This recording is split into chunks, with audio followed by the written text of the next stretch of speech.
Okay, so today we are doing a video where I'm going to be recommending books with smart protagonists. I've done this video before, I think it was 2 years ago. Let me look. June of 2018, I did this video.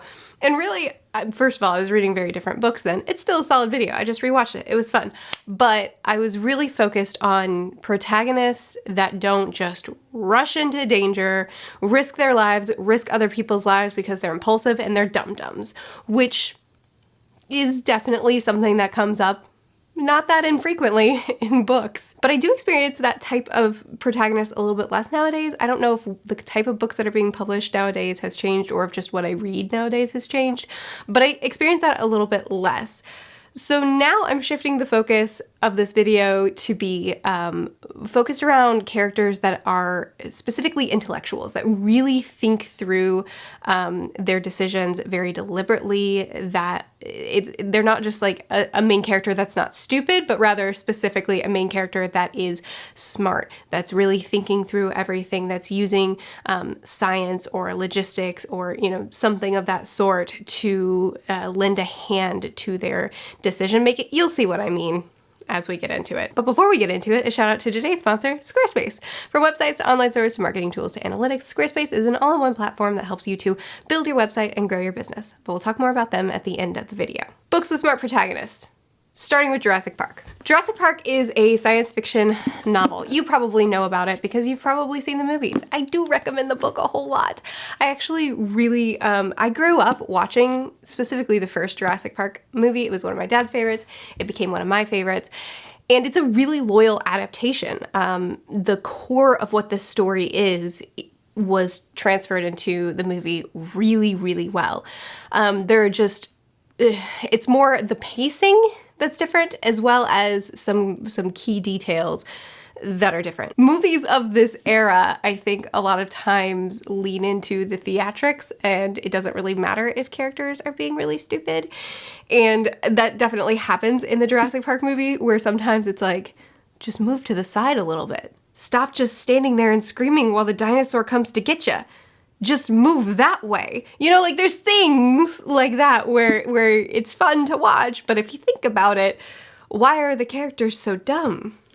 Not so in the book. And that's one of the main reasons why I did end up enjoying the book more than the movie, even though I love the movie, was specifically because the plot lines and the different things that the characters end up facing and happening to them, all of those core things were all true, except the difference is that the characters were so smart throughout it. There is a lot of science to this story. There's a lot of technical things that are happening, and that's one of the things that kind of changed the pacing. The pacing of the movie is definitely much faster, but with the book, I love this about Creighton. I still don't think I say his name right, Crichton. I really love this about his books is that when he establishes his story, he really takes his time, and he wants to set up the science, and he wants to set up the setting, and he wants to really immerse you in what we're doing here, and then his stories just take off. Then they run. And I really like that pacing. I really like that establishing so that I feel like I'm there, and then I can run along with the story and with the characters. And each decision that the characters make, I'm not going to say that nobody ever makes a dumb decision in this book, but you can tell that these are smart people making these decisions. You can tell that there's a lot of thought that goes behind everything, and nobody's just doing something so plot can happen. People are acting according to how you would think that people might act, not according to how can we make this story more explosive. I just really love this book. I love this book so much, and I really recommend it. Full Metal Pharmacist. What? Project Hail Mary. Tag on it. Project Hail Mary is a book that I recently read, and it's another sci-fi. They're not all sci-fis on this list, but it's another sci-fi, and it's very grounded in science, and there's a lot of technical talk here. But it works, and I think it's very accessible. And like I said in my review for the book, even at times when the technical discussions were really going over my head, I never lost the plot and I never lost the characters. So I think that it's really digestible more technical sci-fi book. But our main character is a scientist. So as he's in space and as he's making his decisions, everything that he encounters and everything that he experiences, he thinks through on a really analytical level. And he interacts with space and he interacts with his surroundings like a scientist would. I mean, he's not actively a scientist at the time, but he's been in the scientific field. It doesn't matter. You'll see when you get to the book. I have to keep this one very vague because of how slowly things unravel.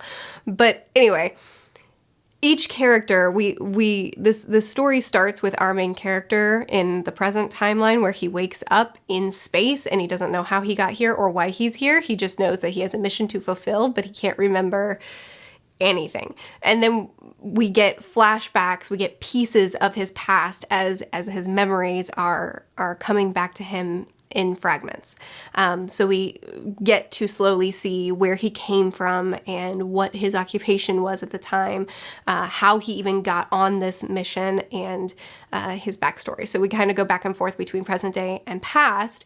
And as we're in his past, we're interacting with a lot of really intelligent people that are trying to solve problems, people that are trying to, the world is facing this terrible situation, and we're having some of the greatest minds in the world coming together to try to solve it. So we interact with a lot of smart people, and our protagonist himself is also very intelligent, and the way he interacts with the world and the way he responds to the different scenarios that he comes across is all with the mind of someone very analytical and smart. I will admit that one of my complaints about this book was that there were certain plot points that I felt relied on smart people not being smart for a minute. So that's kind of contradictory, but oh well, it's fine.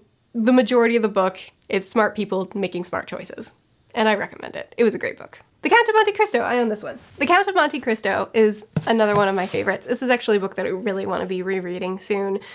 Oh my goodness, I adore this book. This is a story of, the plot doesn't really begin for a while. So our main character is living a lovely life, and then he gets betrayed and gets sent to prison, wrongfully so. And we go through a journey with him in prison, and then when he's out of prison, he really makes a shift from like this sweet, wonderful, lovely guy to someone who's after revenge. And I really love the position that the readers are in this book, because in the beginning of the book, we know more than him. We know about the betrayal. We know who did it. And then there's a shift that happens where he knows more than us, and he is on a mission to set things right, to pay things back, but we don't know what he knows. We don't know how he's gonna do it. And it's this wonderful ride of just seeing how it all unfolds. Oh, I love it so much. And the things that he does and the methods in which everything plays out, it's just really smart. The intricacies of how he plays things out, and then also the change of our character over time and how he kind of comes to a realization. Man, I just need to reread it. We need to have an in-depth talk about this book, because this book is just something else. But he's smart, and the different things that we go through him with, I think, are just crazy clever, so much fun, and I really love the internal intelligence of our main character too, how he thinks through what's happening to him inside. I Am Legend is another classic. This was adapted into a movie and made into zombies, but in the book, it's vampires that our main character is facing off against, which I think just makes more sense, but it's fine. It's a gothic story. It's very, it's a tragic, deep story. Anyway, I read it years ago, so I don't remember it crazy well, but I do know that our main character is, each night, the vampires come out and he's drawn into them, but he's trying to separate himself from them and survive and not be turned.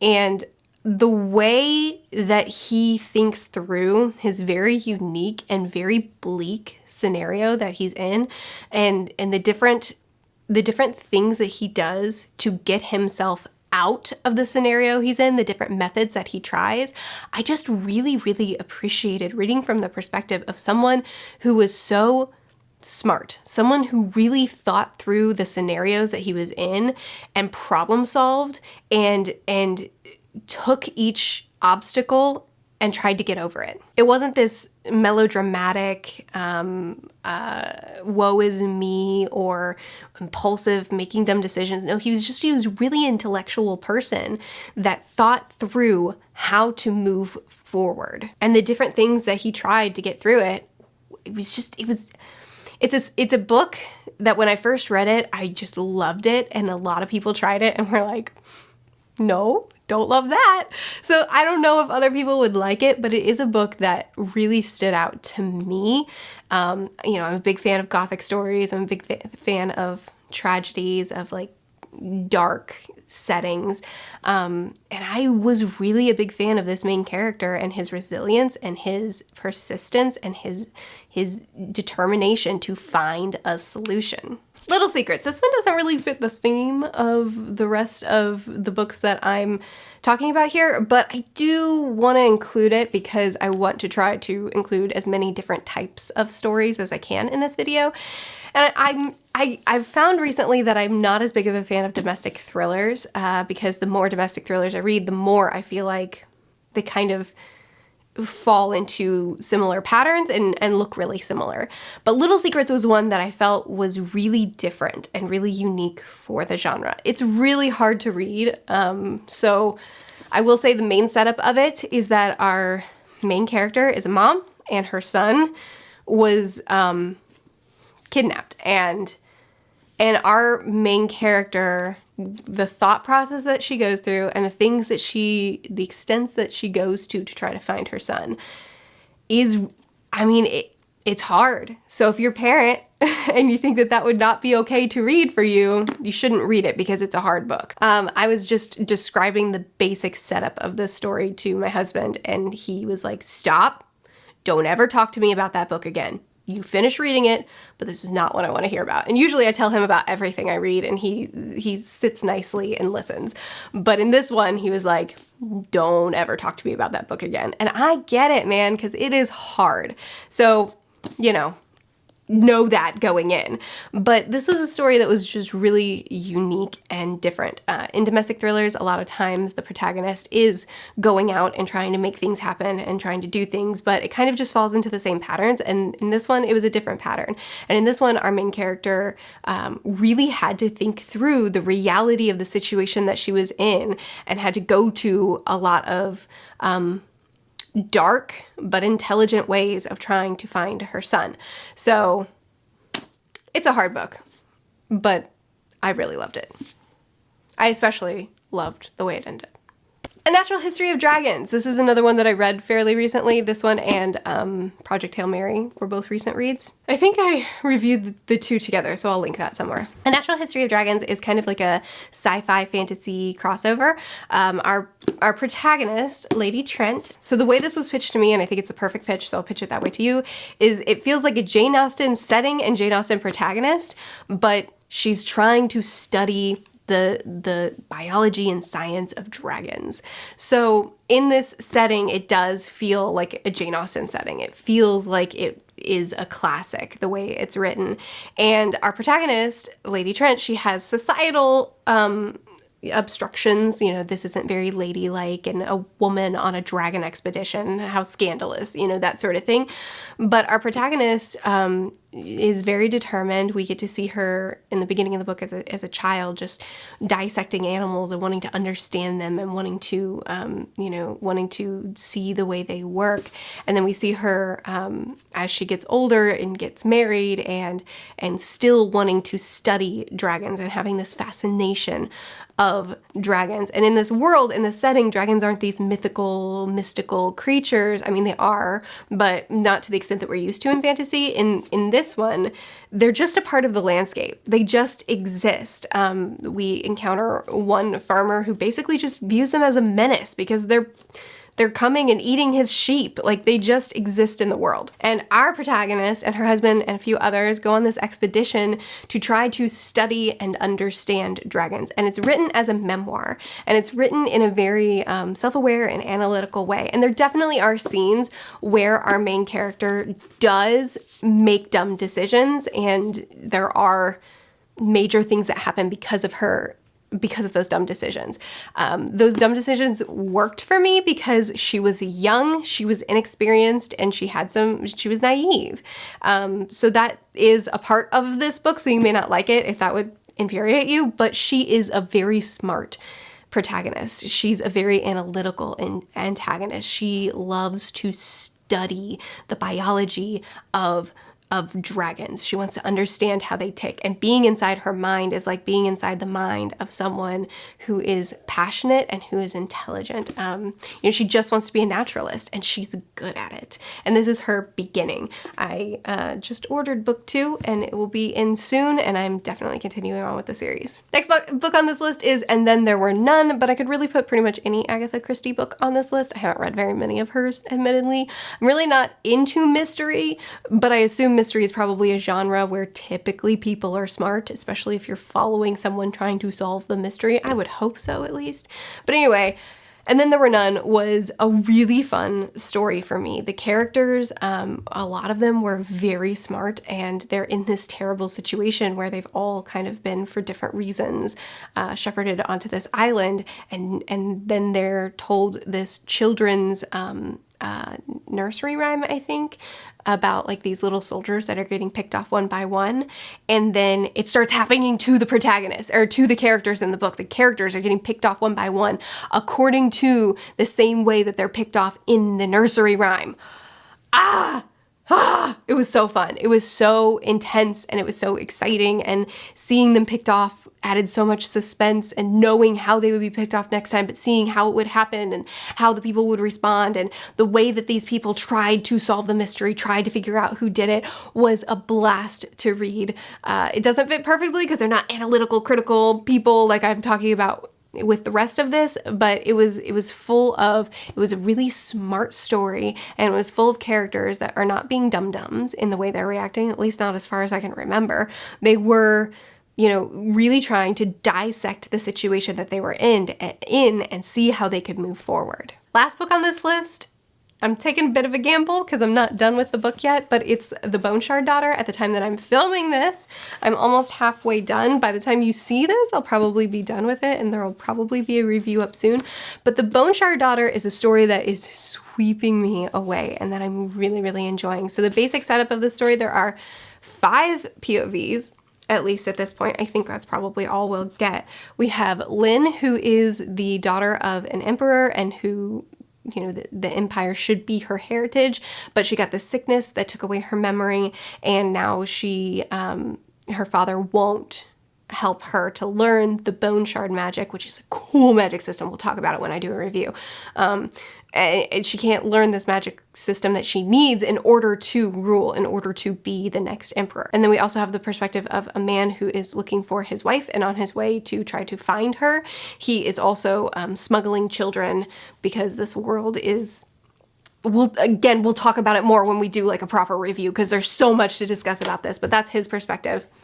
We have 2 perspectives that are connected. We have two women, 2 young girls. I don't know how old they are, actually. Probably like 20-ish. And they are in very different social and financial situations, but they're working together to try to rectify, again, a lot of things that are wrong in this kingdom. Again, we'll talk about it more because you gotta hang out with me for this review, because oh my goodness, I love this book. And then the last perspective, I can't really tell you what it's about yet because I've only gotten 2 chapters and they're very abstract. But we have a lot of different things happening in this world, and in each of these perspectives, these characters are having to really think through their solution and having to kind of work around the system that they're a part of in order to get what they want. We have our our character who is smuggling children and trying to get to his wife, and he has to be really deliberate about it. He has to be smart, he has to be cunning, he has to be quick and lie. He has to lie really effectively in order to not get caught and be beheaded. We actually, in each perspective that I just told you about, we have a lot of lying, we have a lot of thieving, we have a lot of manipulating their way around things in order to accomplish what they need to accomplish. And each of them, they make mistakes, they make bad choices sometimes, they have consequences sometimes, but each of them has to deliberately think through what they're doing in order to get where they need to be. And while this isn't, you know, a scientist like some of these others have been, it's not thinking from the perspective of someone studying or whatever. This is a lot more of like a straightforward type of story that I would typically read. All of these characters, because of the situations that they're in and because of what they're trying to overcome, they have to be really thoughtful in everything they do. And so far, I'm really enjoying watching them do it. Okay, so there you go. Those are some books that I think have really intelligent protagonists. So if you're looking to read from the story from the perspective of someone who's not necessarily impulsive, someone who's not necessarily totally ignorant of the world around them, but somebody who really, when you get in your head, you feel like you're in the head of someone who is properly smart. If you are looking for something like that, here's some books that maybe might scratch that itch for you. I am the Wicked Witch of the West, and I have an intense hatred for squirrels. But because of my green tones, people don't seem to take me seriously. So, through Squarespace, I have been able to create a website displaying my hatred for all squirrels. Through Squarespace's blogging tool, I can have regular updates. Each time I meet a new squirrel in the wild, I can take its picture and upload it to my website instantly and write really rude things about it. I can share stories, photos, videos, and updates, categorize, share, and schedule my posts to make my content work for me. And with Squarespace's email campaigns, I can send those mean posts right to your inbox so that you too can finally see why squirrels are evil and monkeys rule. Join me in my quest to destroy all squirrels, and join me in creating Squarespace websites. They're easy to use and wonderful to manage. So go to squarespace.com to try out your free trial now. And if you use the link in my description, you can save 10% off your first website or domain. Don't be a sissy witch. Be an evil witch like me. I'd love to chat with you more about it in the comments. Are there any books on this list that you plan to read, that you have read? Do you have any recommendations of your own that might fit into this category? I post videos every Tuesday through Friday. I'll see you again soon.